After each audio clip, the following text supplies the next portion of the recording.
What's going on? Real quick, just a tip on the swirl when people get in waves.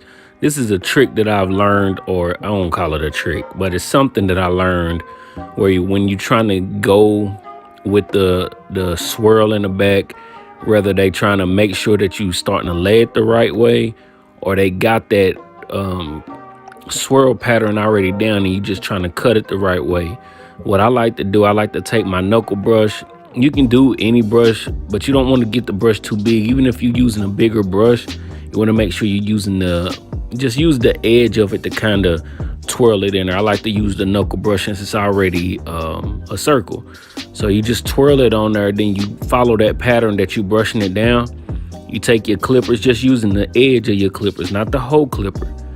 You're just using the edge of your clipper blade and just following that pattern all the way around, starting in a little bit, then you go further out. It's just kind of a way to help you lay down that pattern and making sure that their swirl is laid down at the way that they want it to lay down, or in a better way to lay it down, if that makes any sense.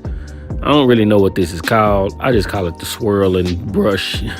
So here we go. The tips on the swirling brush.